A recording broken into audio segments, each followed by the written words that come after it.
Midnight, July 1st, 1776. Caesar Rodney, a delegate to the Second Continental Congress, had been riding through the rain for hours, but he wouldn't stop before he reached Philadelphia the next day. Rodney was gravely ill from a cancerous facial tumor, but he was also deeply committed to independence. No amount of pain could keep him from voting. Rodney was one of those individuals who exhausted every possibility to come to an agreement, to avoid war and that sort of thing. But when it finally came to the point in his mind that there was no alternative but independence, he was staunchly in favor of it. Rodney stumbled into congressional chambers and cast his decisive vote. It was now settled. The colonies would fight for freedom. The decision had not been an easy one. In 1770, most American colonists thought of themselves as English. Many had English ancestors and were proud to be part of the British Crown. The colonies were also an economic extension of Britain. Land grants and political offices were often decided in London, not here. But England wanted more back than the colonists were willing to give. The colonists were saddled with what they considered outrageous taxes on everything from stamps to property to the most British of imports, tea. With no one to speak for them in Parliament, the colonists protested the best way they knew how, by taking to the streets. In 1770, a Boston crowd threw rocks and snowballs at passing British troops. The startled soldiers responded with musket fire, killing 5 and wounding several others. The event was soon known as the Boston Massacre. But even with the violence, most colonists were not convinced that independence from England was a good idea. They still identified very strongly with the king as not only the monarch, but as the father. And they regarded their land holdings as being established by some kind of go-ahead from either the crown or from Parliament. And so their property rights, both real and personal, were going to be threatened by this tremendously. To King George, the unrest in the colonies was totally unacceptable. These were his subjects, and rebellion would not be tolerated.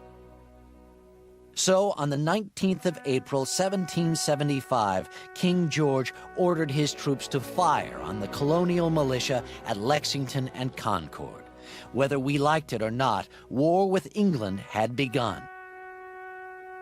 Worried colonists debated their options, but there was really very little choice. Towns across the country began to issue their own local declarations of independence from the British Crown. People knew that everything they had, and including their lives, were on the line. And they debate this with enormous seriousness. For example, the people of Ashby, Massachusetts, a very small town, of no particular significance in the affairs of the state more than that of any other town, said that the people of Ashby have voted that they will most solemnly defend that decision with their lives and fortunes. And somehow I find that terribly moving. The people had spoken. Now it was the national government's turn.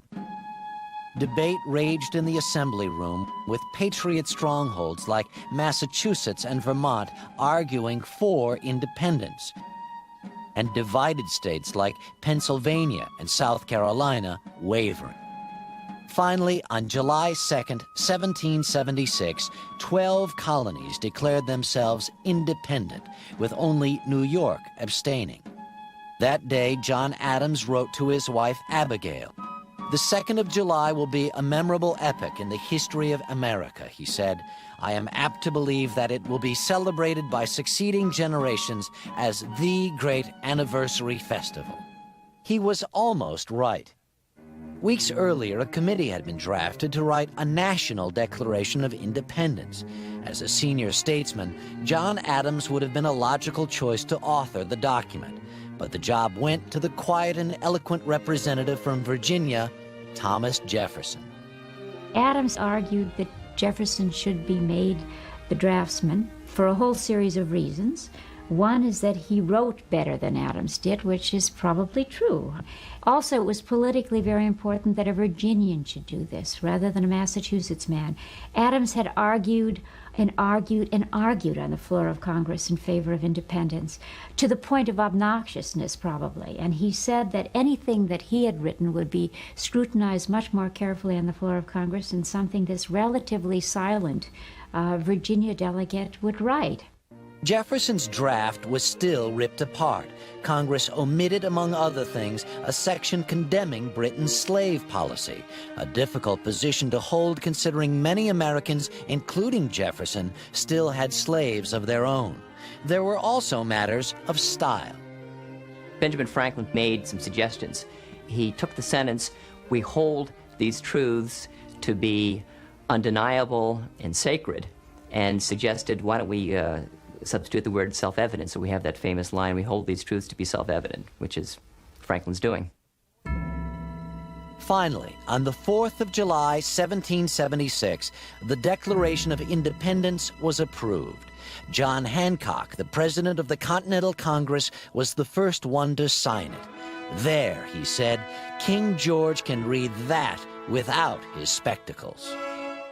Signing this document was an incredibly dangerous activity. Here were some very distinguished Americans, and if they signed this document and lost, they would all be at the end of a hangman's noose. And so I think it was incredibly appropriate that Franklin said at the conclusion of these proceedings, "We must all hang together, for surely if we don't, we will hang separately." Equally concerned were the citizens of Philadelphia, who heard their first reading on July 8th. Reaction was decidedly mixed. If you were to talk to someone who is a loyalist, to that person it would be the beginning of the end for civilization as they knew it. If you were to talk to someone, however, who is sympathetic toward the revolution, to them it would be the climax of everything that has come before. On July 9th, the Declaration of Independence was read aloud in New York City. The gathering crowd became so excited that a statue of King George was torn from its pedestal and melted into 42,000 Patriot bullets. The response to the Declaration of Independence was, maybe we will win this war now. I came across a wonderful statement from a man that said, now heart and hand can move together. I could hardly own the king, that is, profess my loyalty to the king and fight against him at the same time. Now the Americans had a clear, simple purpose. They were fighting for national independence. The fight would not be easy. The colonists lost some painful battles in the early days of the Revolution, but winter victories at Trenton and Princeton meant that hope was still alive. When the 4th of July rolled around in 1777, Congress adjourned for a celebratory dinner, but was too concerned with running the war to plan an official celebration. The people, however, did not forget. People were celebrating without any official prompting. There were bonfires in the streets, which was supposed to be illegal, fireworks, feasting, and a good deal of Tory bashing as well. A lot of window glass suffered when people didn't illuminate them, as all the ardent patriots were doing. The enthusiasm of 1777, however, quickly faded as the war dragged on year after year. During the darkest days of battle, the 4th of July became a time to rally the weary back behind a cause they were rapidly growing tired of. There really was very little to feel optimistic about. You had to be awfully committed to the idea that we needed independence, and going and listening to these speeches and making these toasts and hearing the rhetoric was an important way to get people to believe in the idea strongly enough that they would endure what must have seemed like an interminable war. Common symbols also helped pull the nation together. Patriot troops turned Yankee Doodle, an English insult for a badly dressed colonist, into a battle cry. And in 1777, Congress commissioned the first American flag. Although she gets credit for it, Betsy Ross probably did not stitch together the first stars and stripes. But believing she did has become an important part of colonial mythology. The idea of her sitting in her very small parlor, knitting together the entire country, and the history of the country within that symbolic structure of the flag is enormously attractive. It always has been. Betsy Ross, Yankee Doodle, and thousands of young lives all contributed to America's stunning victory over England in 1783. On that first independent 4th of July, bells rang out in every city in the nation except Charleston, South Carolina, and only because the British had taken all the bells there. It seemed that the holiday might have outlived its usefulness, but troubled times were just around the corner, and the 4th of July would become even more important to a nation struggling to discover who it was. To win the American Revolution, 13 colonies had pulled together for a common cause and brought about a miraculous victory. But once the fight was won, this wartime unity quickly began to fade.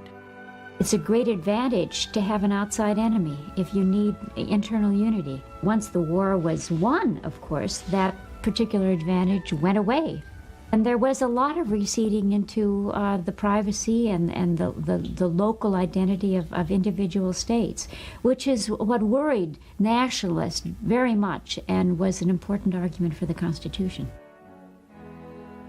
In May of 1787, these men assembled in Philadelphia to write the Constitution of the United States. They wrote it to create a government beyond that of the states. Not everyone approved. Anti-Federalists believed the colonists had fought the British to get away from centralized power. This split showed itself in some of the angriest 4th of July celebrations in American history. New York was having a tremendous battle over ratification. And in Albany, when the anti-Federalists found out that the Federalists in town were celebrating, they came out with real guns and real sticks and the real intention of stopping the Federalist celebration and arrayed themselves across the street, and the Federalists weren't going to be stopped and proceeded up the street. And a battle ensued in which a number of people were badly injured and one man was actually killed. The idea of a federated nation was something pretty new, and for many, something pretty scary. And so one function that Independence Day performed for the Americans of this period was to celebrate this new idea of a federated nation. From South Carolina to Maine, the 4th was celebrated in virtually the same way. A parade would wind through town with local militia and Revolutionary War veterans marching in patriotic splendor. The parade would then dead end at the courthouse steps, where speeches, sometimes hours of them, praised the men and women that had brought forth this great nation. After the speeches, there would be the firing of cannon, always 13, representing the 13 original states. The number 13 entered into the ceremony in a very great many ways. Sometimes you would have 13 courses in the meal, but there would always be 13 toasts. 13 toasts for one nation. The 4th of July was helping America develop a national identity and a national past. The idea of belonging, then, had to be something that would be crafted, had to be learned. National currency can do it, a common flag can do it, or common holidays, such as Independence Day, when, as one correspondent put it, 8 million of Americans come together to celebrate on one day. There was something kind of magical about the idea that everyone in the nation is doing pretty much what you're doing at that very moment in time. American nationhood would get an even bigger boost in 1812, when festering ill will between Britain and the United States exploded into war. In what became known as the Second War of Independence, America did sustain some painful losses. In 1814, British troops overran Washington, D.C., and after eating dinner in the abandoned presidential mansion, set it on fire. But when the smoke cleared, American forces had beaten the English again. The victory had a galvanizing effect on the country and the 4th of July. It bred an exuberance that had not existed before, a trust, a belief that America was going places indeed, that this was not simply, this republic, this first modern republic, was not a flash in the pan after all. This renewed sense of optimism is seen in an 1819 painting of the 4th in Philadelphia by American artist Louis Krimmel. In the center of the painting, young veterans from the War of 1812 embrace in mutual admiration. But war is not the focus of this scene. The 4th of July was changing from a somber remembrance of the Revolution to a raucous holiday of American triumph. Off in the background, a military division goes through its paces, but hardly anyone notices. What's, to me, most interesting in this picture is the fact that there are almost no reference to the revolution itself. There is an elderly Revolutionary War veteran who's obviously on a crutch and seems to be showing off his scars to a small group of rather unimpressed-looking people. He may be the only person in this painting who really knows what the 4th of July was originally all about, and no one's paying attention to him. The War of 1812 also gave us some of our finest Americana. Attorney Francis Scott Key went aboard a British ship in 1814 to negotiate the release of a prisoner. While on board, he witnessed the fierce bombing of Fort McHenry and was so moved that the tattered flag survived, he wrote a poem about it. Soon put to the tune of an old British drinking song, the Star-Spangled Banner took its place in the American Patriotic Songbook, but did not become the national anthem until 1931. The war also gave us perhaps the most American symbol of all, Uncle Sam. Sam Wilson ran a meatpacking business in Troy, New York, where he stamped his barrels bound for the Army with a U.S. Uncle Sam's beef was soon shortened to Uncle Sam. An icon combining Yankee pride and American patriotism was born. In this desperate search for national symbols, you have the emergence of regional characters, and one of these is the Yankee. Tall and thin and a rail splitter, fiercely independent, very quiet kind of figure. And Uncle Sam, I think, developed out of the coming together of the 4th of July spirit with the character of the Yankee. Like the quiet, stalwart Uncle Sam, America approached its 50th birthday in 1826 with a certain amount of awe. It seemed like a miracle. 13 colonies had blossomed into 24 states, and the world's first experiment in modern democracy was thriving. Then, on the 4th of July that year, another strange miracle. Thomas Jefferson, who was 87, died at noon. That same day, John Adams also passed away. The Founding Fathers had gotten America to age 50. The rest would be up to us.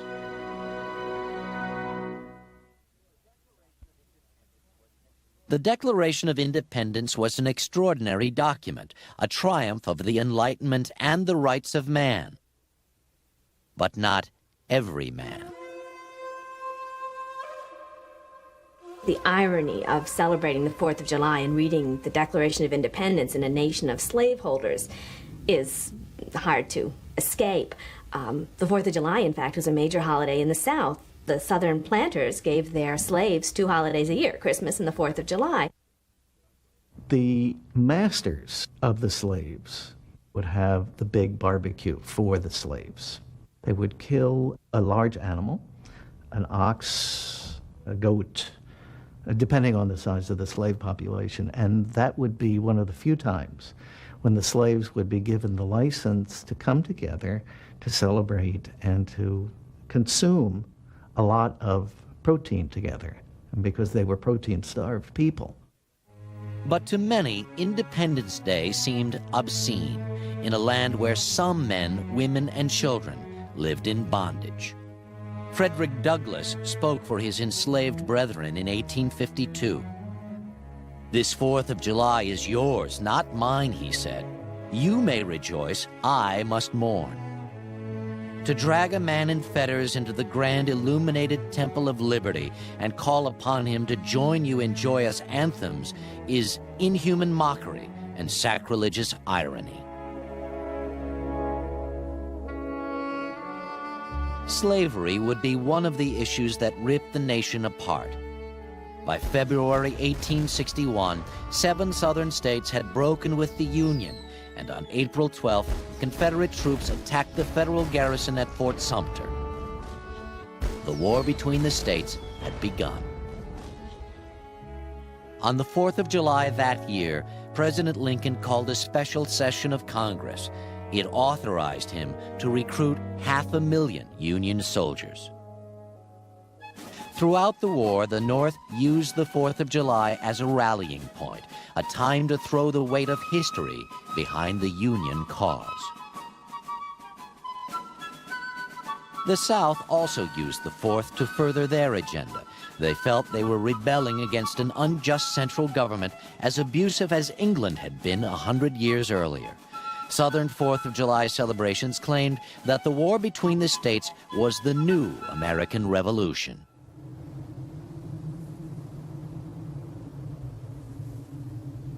Both sides may have claimed moral superiority, but the whole nation paid a painfully high price for the Civil War. On January 1st, 1863, Abraham Lincoln relieved some of the heartache by freeing the Southern slaves with the Emancipation Proclamation. Slavery was now officially against the law, but the news spread slowly throughout the country. Some remote areas, like East Texas, did not hear about it for years. By legend, it took a great deal of time, maybe as much as 2.5 years, because the planters didn't want this word to get out. And East Texas, frankly, was at the edge of the frontier at that point. Lincoln sent an emissary with the news, and legend has it he arrived in Texas on June 19, 1865.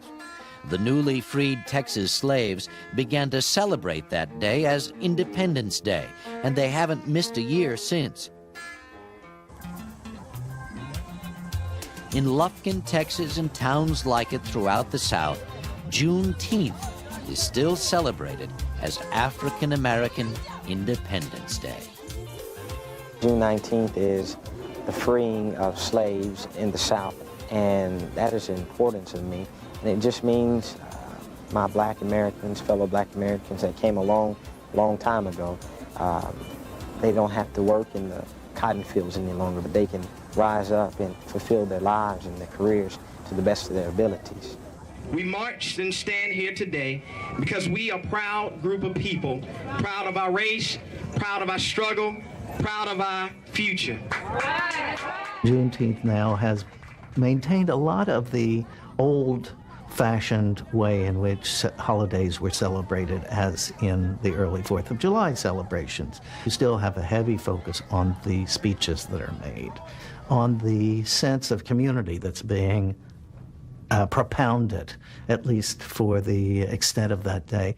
Even though it took Texas until 1979 to recognize Juneteenth as a state holiday, we as blacks have been celebrating Juneteenth as a holiday and recognizing it ever since 1865. The Juneteenth celebration, it makes me extremely proud because it's good to see my home people get together and unite. It's good to see us come together for a common goal.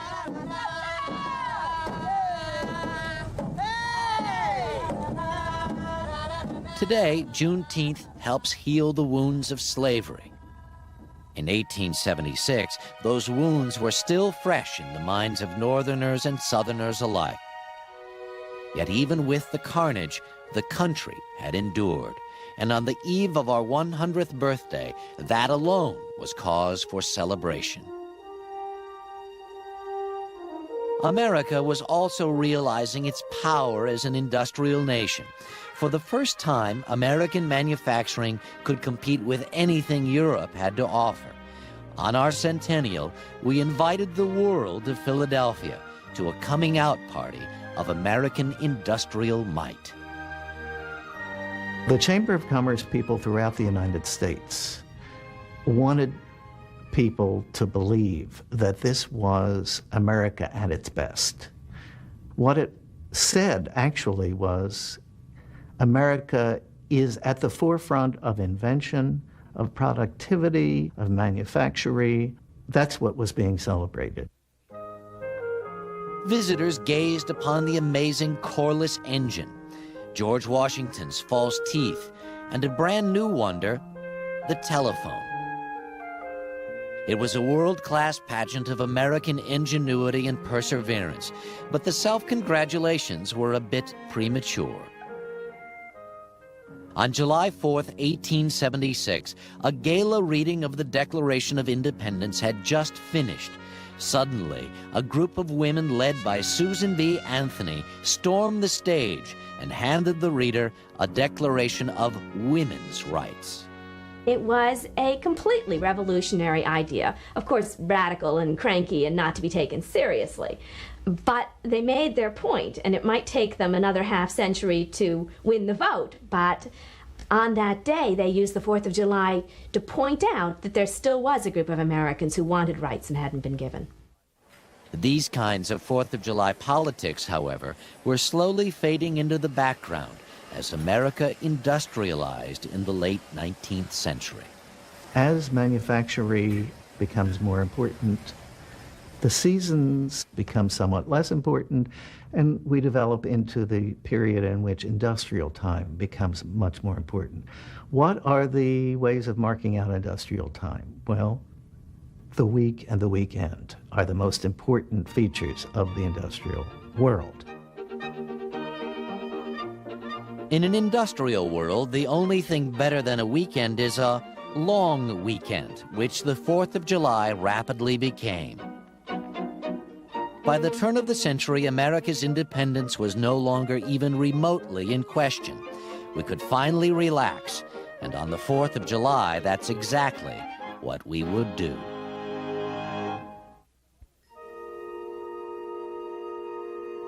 Fireworks have always been at the heart of the 4th of July. No Independence Day was complete without them. But these early noise and light shows were fraught with danger. People in urban environments particularly were deathly afraid of fires, and there were quite a number of very close calls as far as some real serious fires were concerned. So on a day where there was plenty of alcohol and gunpowder, these were legitimate concerns. In 1866, Portland, Maine nearly burned to the ground after a particularly boisterous 4th of July. But fires weren't the only hazard. Little toy cannons often exploded accidentally, sending shards of metal into those who held them. Tetanus infection was a common occurrence on July 5th, 6th, and 7th. And back then, there was no cure. By 1900, firework reform became an urgent social cause. Women like Mrs. Isaac Rice, a medical doctor from New York City, told concerned audiences that more children had been hurt by 4th of July fireworks than soldiers died in the American Revolution. The progressive era was the time in which you have women that are beginning to establish their political sensibilities. And so you have a great many prohibition movements that emerge at that time. It's not only alcohol.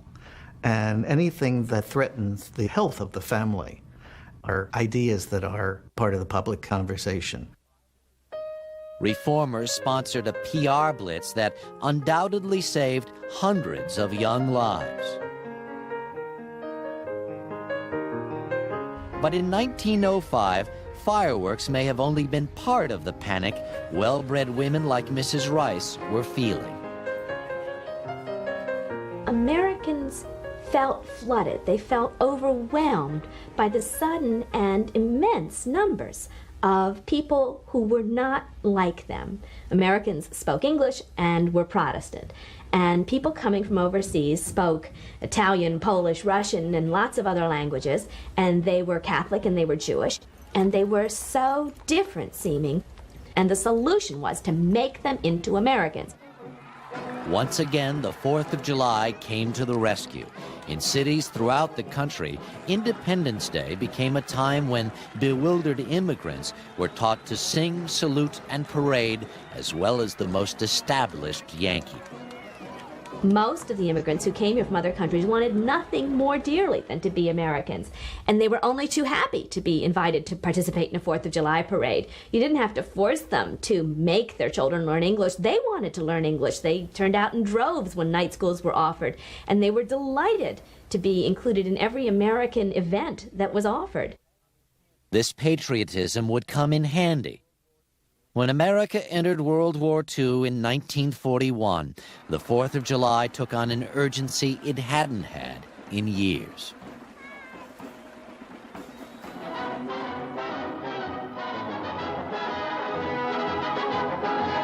Invasion Commander General Eisenhower and Ground Troop Commander General Omar Bradley, as the 4th of July is celebrated with thundering drama on the second front. The fireworks for Independence Day are cannon. Fireworks for the Nazi, and load the guns.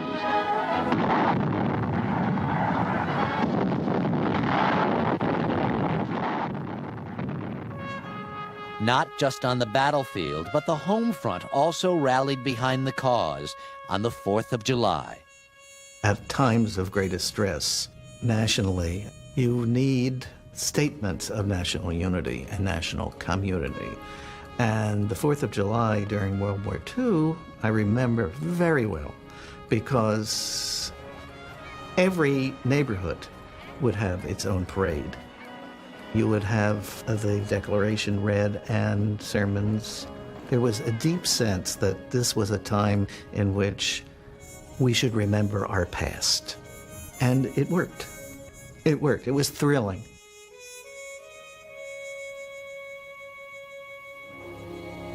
This all-out patriotism would not last. After the war ended, America retreated to the backyard, and the 4th came to mean a private barbecue for friends and family.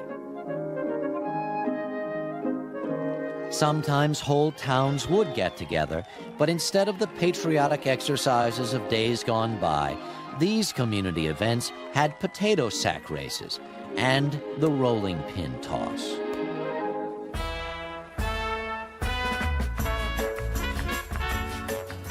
While the GIs were delighted there was nothing left to fight for, their children were not quite so sure.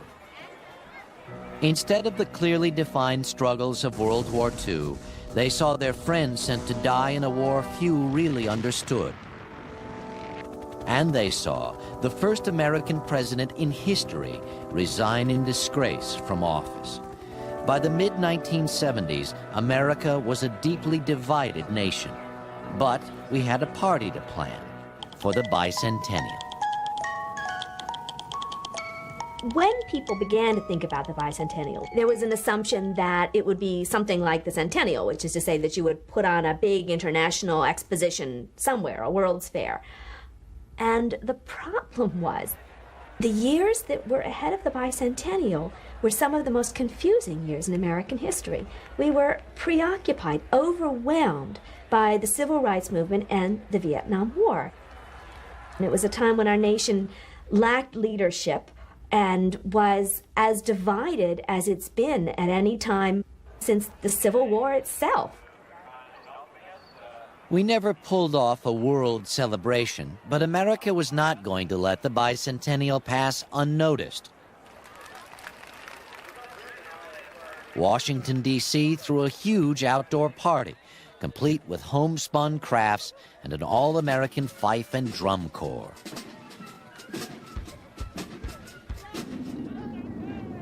In Boston, a group of veterans reenacted the Boston Tea Party.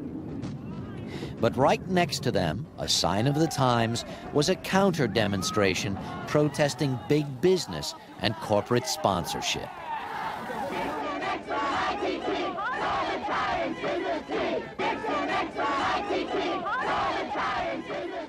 No matter what your politics, there was no lack of imagination in expressing the bicentennial spirit. I'm a Yankee Doodle dandy, a Yankee Doodle Doodle die. A real live nephew of my Uncle Sam, born on the 4th of July. I love a Yankee Doodle sweetheart, she's my Yankee Doodle joy. In New York City, hundreds of tall ships sailed into the harbor on the 4th of July. Never before had so many antique sailing vessels assembled in one place, and the majesty of the gesture spoke louder than words.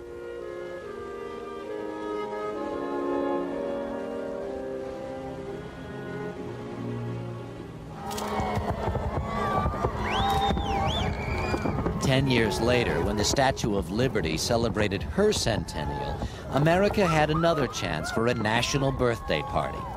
We wouldn't waste the opportunity this time. In some ways, in 1986, we had the bicentennial that we hadn't been able to plan 10 years earlier.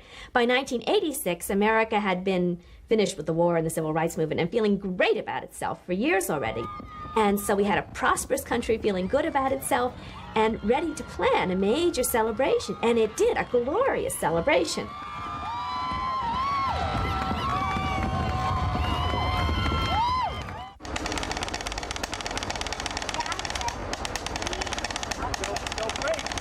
A parade, a barbecue, fireworks. These are the elements of almost every American 4th of July. But the meaning of the 4th is as varied as the people who celebrate it.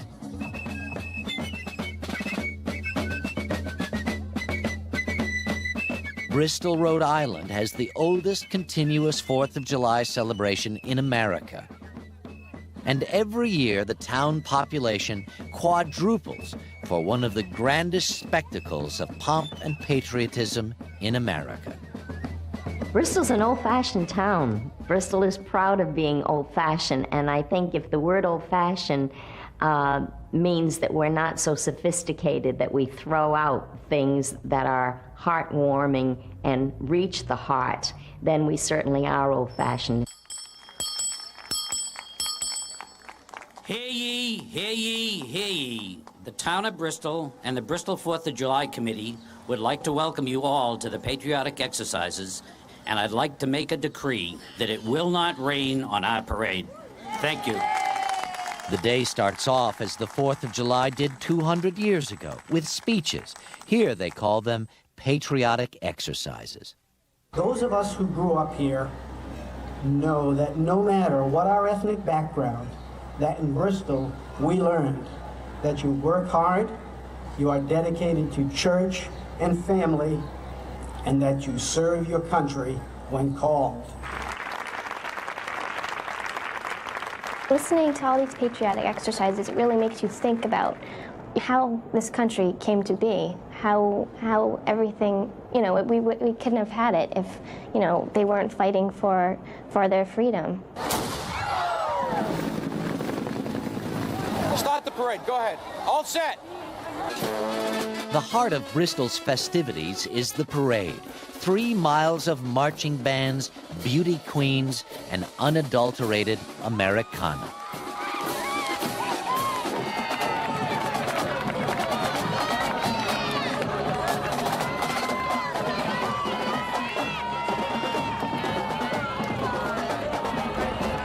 Everybody comes every year from everywhere. We decorate everybody, the kids, grandmothers, grandfathers. We've got some chowder in the back if you guys want to come later. Originally, I'm from Seoul, Korea. My American friends recommend me, you must see the 4th of July parade, so I brought my kids and... What do you think? It's great. I would love to have my 2 teenagers come out here and see the parade. It saddens me that all that they know about their history, they learn through the history textbook, which obviously is important, but it is no replacement for being here. And I would love them to come back and feel the same connection to their roots that we all feel here today.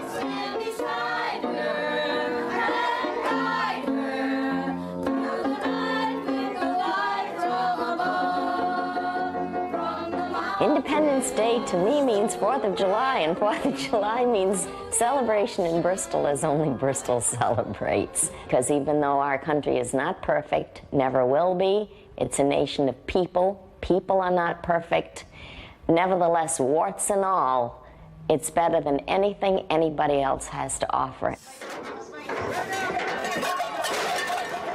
3,000 miles across the country, the town of Toppenish, Washington, celebrates a very different kind of 4th of July. For the last 100 years, Independence Day in Toppenish has meant the annual rodeo.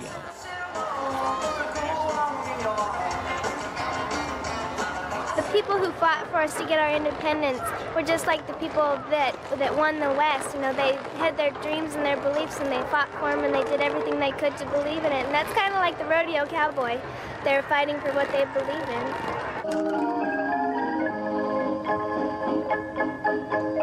Toppenish may celebrate the glory of the Old West, but its demographics look toward the future. Over half the town population is Hispanic, the workers and children of workers who came to pick hops in the Yakima Valley. 15% of the town is white, and a quarter are Native Americans, members of the Yakima tribe. Here, the 4th of July fuses many cultures, and the town celebrates the freedom to do just that. Cowboys and Yakima Nation have always partnered very well around the 4th of July. There's a mutual respect that has developed over the years as the friendships grow and things like that.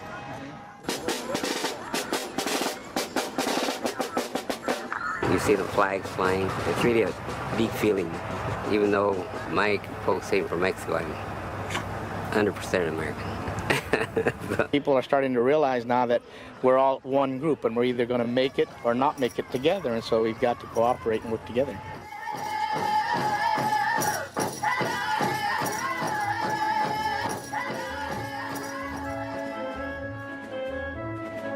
The first 4th of July marked the birth of a nation. More than 200 years later, we celebrate patriotism, hometown pride, and national unity. The power of this holiday is just as strong today as it was in 1776.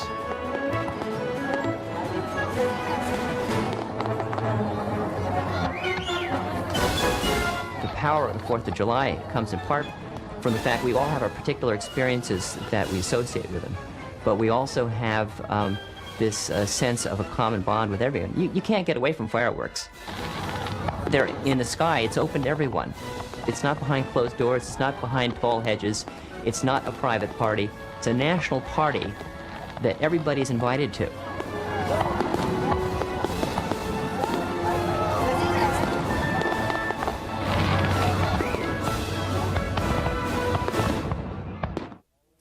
On July 4th, 1826, John Adams, already in his 80s, but still quite a talker, was asked to comment on the 50th anniversary of America's independence. Adams rose from his bed and said, "Independence forever." A reporter, stunned by the brief reply, asked the former president to comment further. Adams simply said, "Not a word." For the History Channel, I'm Harry Smith.